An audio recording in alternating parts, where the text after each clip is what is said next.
représentation des délégations étrangères, votre présence à nos côtés en ce jour solennel nous honore profondément. Chers frères et sœurs patriotes de la diaspora, venus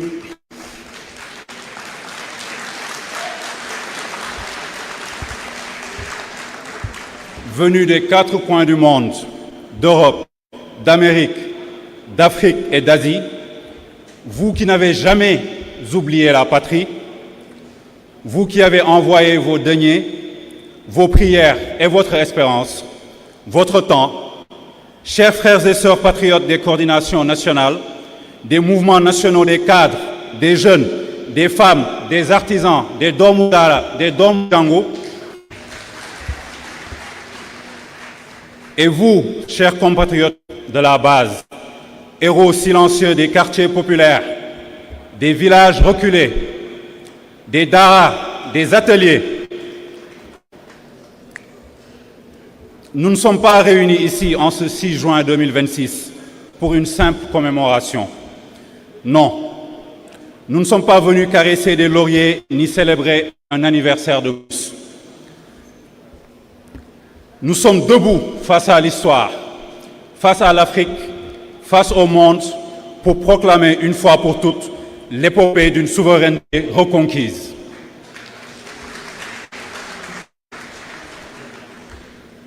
Chers frères et sœurs, chers compatriotes, l'histoire que nous allons raconter aujourd'hui commence en un jour précis de janvier 2014, que les oiseaux de mauvais augure voulaient effacer de nos mémoires.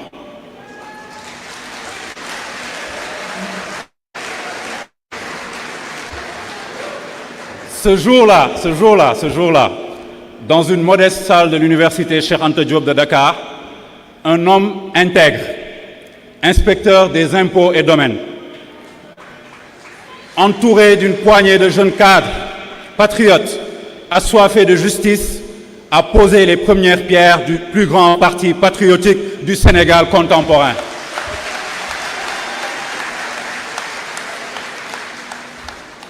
Cet homme, je pense que vous le connaissez tous, il s'appelle Ousmane Sonko.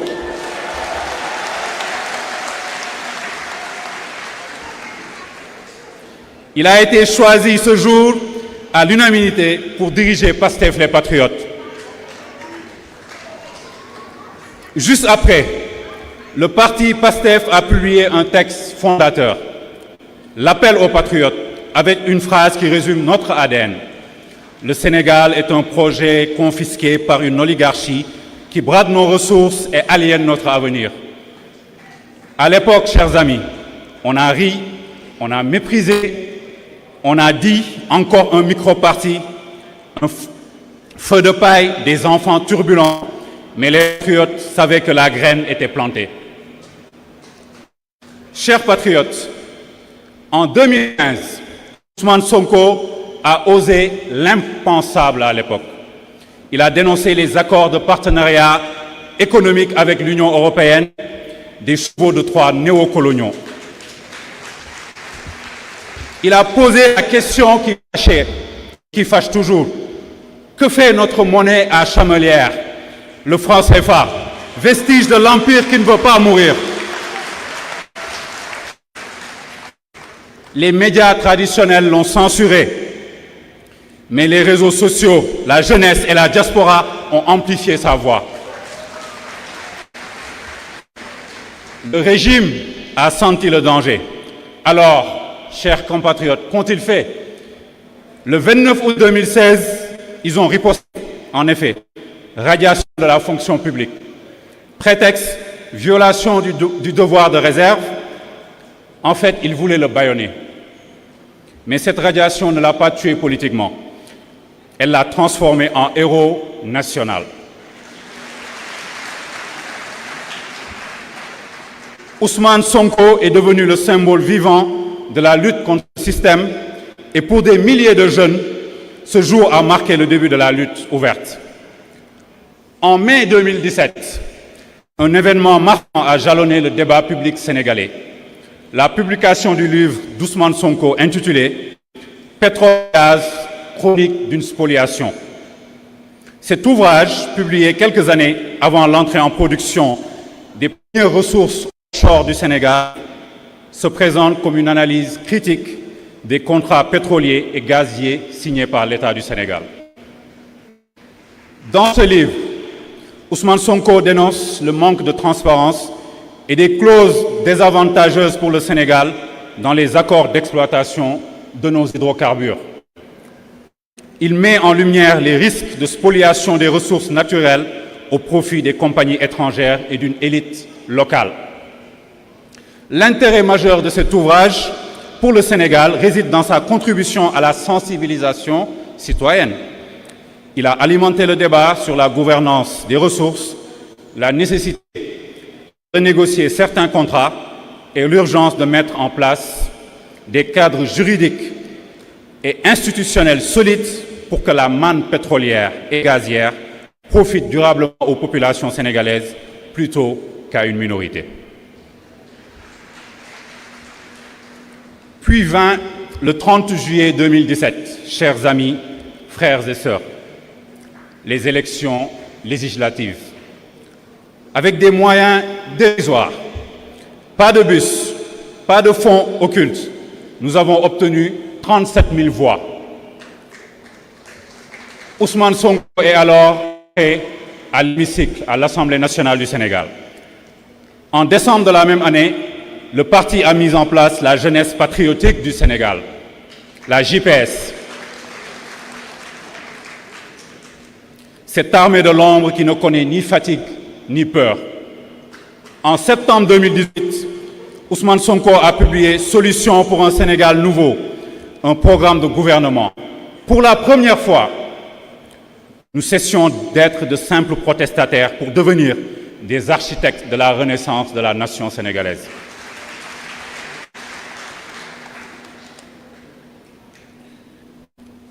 Le 28 septembre 2018, le parti a installé le Mouvement national des cadres patriotes, le MONCAP.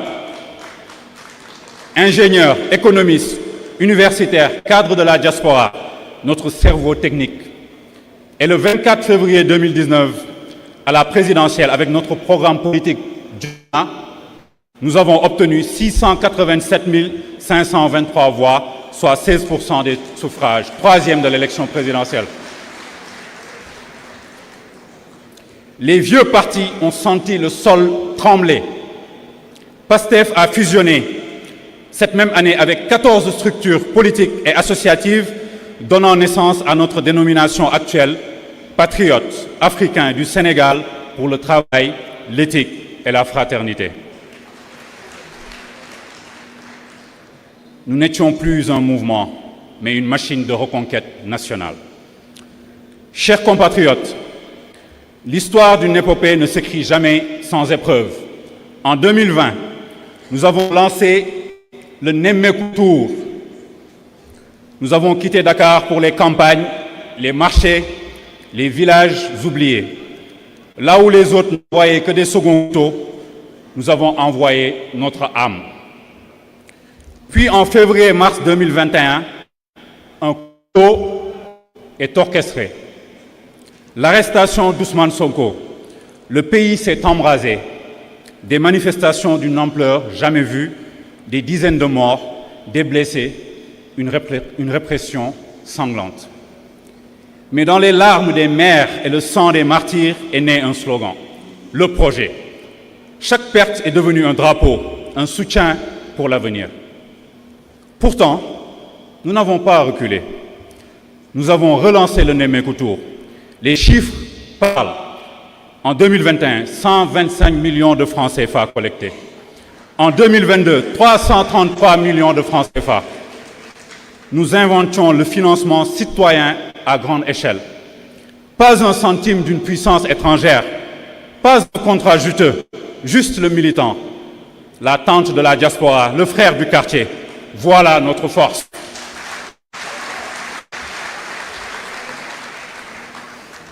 En janvier 2022, Ousmane Sonko est élu maire de la belle ville de Ziguinchor. En 3 mois, Nous avons assaini les rues, éclairé les quartiers sombres, numérisé les services municipaux. Nous avons prouvé que gérer un territoire s'apprend et que la probité se démontre. En juillet 2022, les législatives ont vu la coalition Yewwi Askan Wi challenger la majorité présidentielle. Pour la première fois dans notre République, le parti au pouvoir perdait quasiment la majorité à l'Assemblée nationale. Le vent tournait. En février-mars 2023, nous avons franchi un nouveau cap. Le 12 février, création du mouvement national des artisans patriotes, menuisiers, maçons, couturiers, électriciens. Le 23 février, création de MODAP, le mouvement des Doomu Dara patriotes. Les enfants de Dara ont en effet rejoint le combat pour l'éthique et la bonne gouvernance. L'islam fraternel et le patriotisme ne font plus qu'un. En mars 2023, création du MONAF, le mouvement national des patriotes vivant avec un handicap. Nous voulons le dire haut et fort. PASTEF, écoutez bien, PASTEF est le seul parti de l'histoire du Sénégal à avoir compris que l'inclusion n'est pas une charité, mais une force de combat.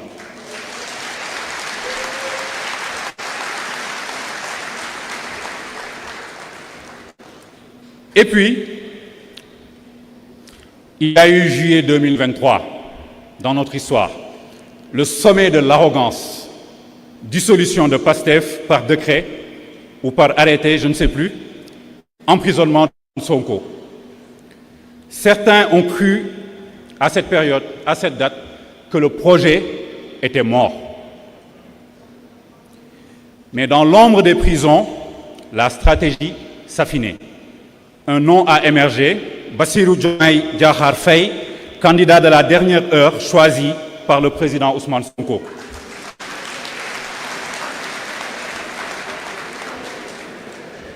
La résilience est devenue notre arme absolue. Chers compatriotes, que s'est-il passé ensuite? Le 24 mars 2024, élection présidentielle, 50,28% des suffrages dès le premier tour.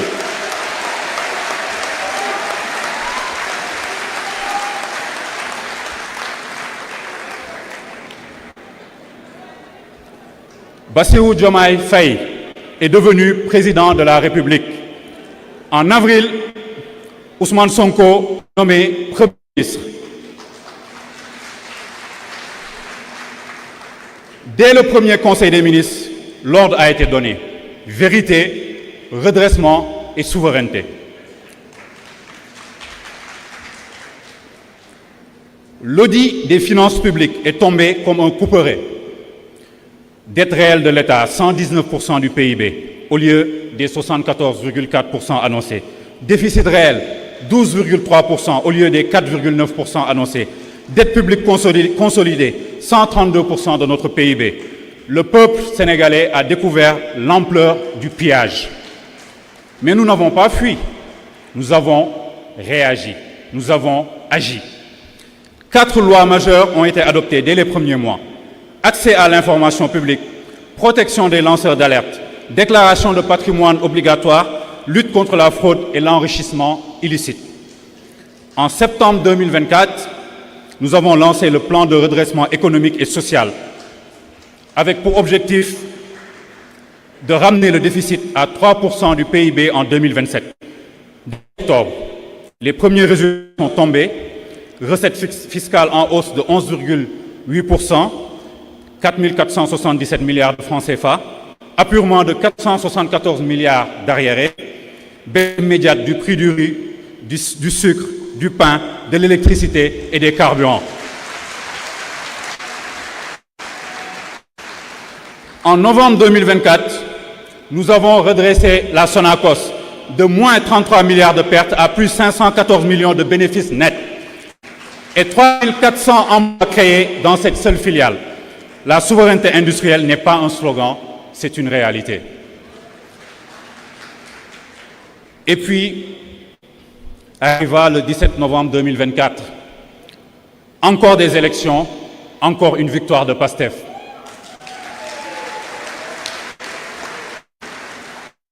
D'autant plus que PASTEF, sous l'éclairage de son président Ousmane Sonko, s'est présenté seul. Et on voit bien aujourd'hui qu'il avait raison. Une campagne de 21 jours, un meeting dans chaque pôle. Le résultat est historique, 54,97% des suffrages, 130 députés sur 165.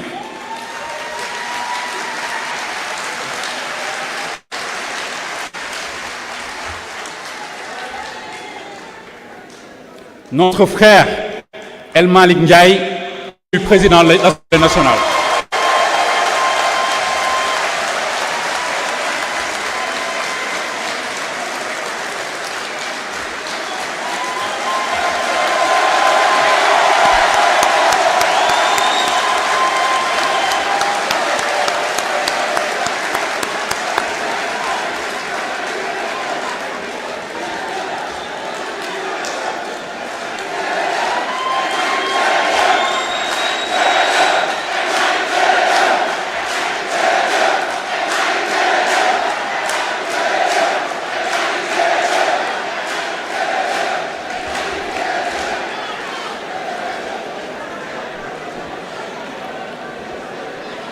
Merci. Et pour la première fois dans l'histoire du Sénégal, 3 députés vivant avec le handicap siègent à l'Assemblée. Le MONAF a gagné, l'inclusion a gagné.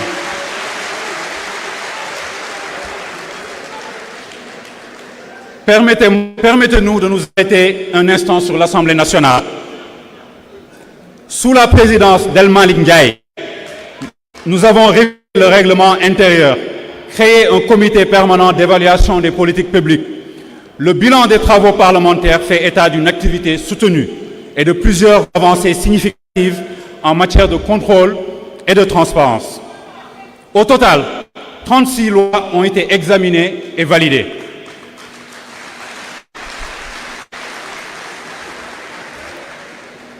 Cela témoigne d'un rythme législatif soutenu. Sur le plan du contrôle de l'acte gouvernemental, plus de 1000 questions écrites ont été adressées aux membres du gouvernement. Par ailleurs, 3 missions parlementaires d'information et d'évaluation ont été menées à bien. Une innovation majeure a marqué cette mandature. Pour la première fois, des auditions des ministres ont été organisées régulièrement par les commissions.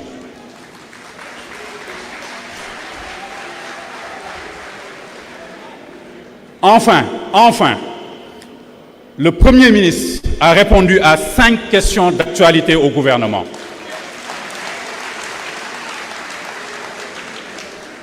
Il a ainsi renforcé le dialogue direct entre l'exécutif et les représentants de la nation.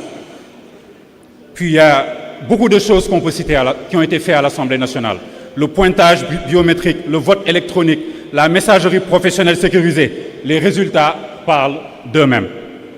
Pendant ce temps, la diplomatie a avancé. L'accord de Bissau pour la Casamance a permis le retour de 197 villages de déplacés. Sur le plan énergétique, le champ pétrolier Sangomar et le champ gazier GTA ont démarré. Le Sénégal entre dans le cercle des nations productrices d'hydrocarbures, mais cette fois, c'est nous qui contrôlons, c'est nous qui négocions et c'est nous qui décidons.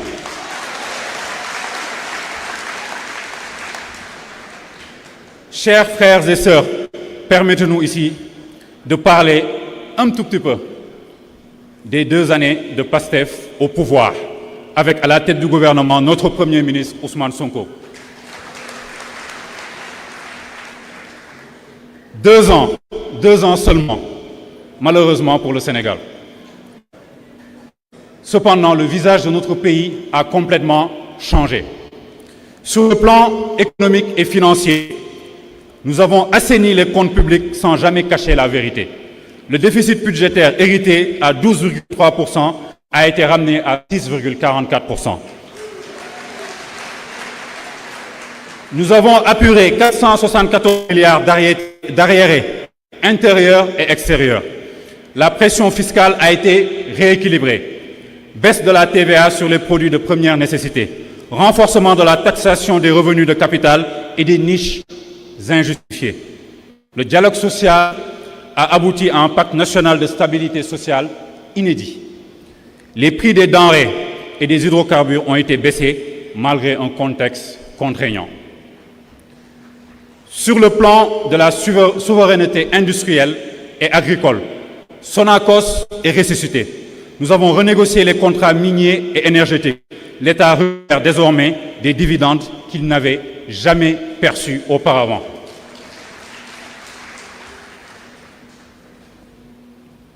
La couverture maladie universelle a été étendue à 1,2 million de nouveaux bénéficiaires, dont les travailleurs informels et les artisans. Et 3 400 emplois directs ont été créés dans la seule filiale Sonacos, sans compter les milliers d'emplois indirects liés aux projets d'infrastructure. Sur le plan des réformes institutionnelles, le parquet financier a été opérationnalisé, même si on n'est pas totalement satisfait. Nous attendons encore les résultats. Les déclarations de patrimoine des ministres, députés et directeurs généraux sont désormais devenues obligatoires, même si il paraîtrait que tout le monde n'est pas allé faire sa déclaration. Sur le plan diplomatique, l'accord de Bissau a été signé, la Casamance respire la paix, la souveraineté retrouvée sur nos hydrocarbures a permis de réorienter 40% des revenus pétroliers et gaziers vers le fonds de dotation pour les générations futures, conformément à ce que nous avions écrit dans notre programme.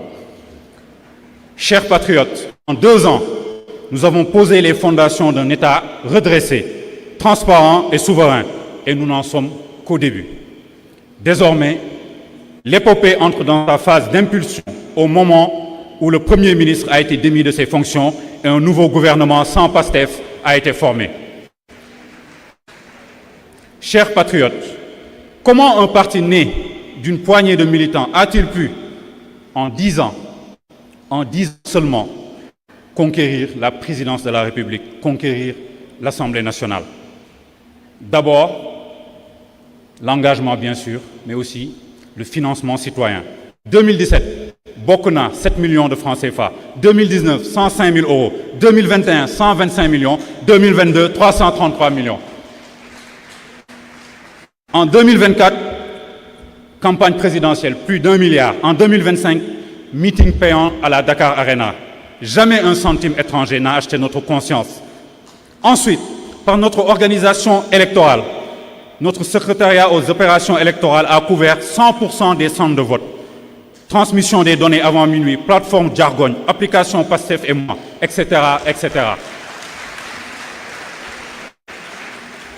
Enfin, par l'innovation de terrain, PASTEF est le parti le plus innovant de l'espace politique sénégalais. Nemmeeku Tour, porte-à-porte, don de sang, PASTEF Action, vacances, école patriotique, Université du Mont-Cap, Académie citoyenne, Jotna TV. La liste n'est pas exhaustive. Chers frères et sœurs, nous avons parcouru un chemin immense. De janvier 2014 à la reconquête de notre Assemblée nationale, de notre économie, de notre dignité. Mais l'épopée est loin d'être achevée.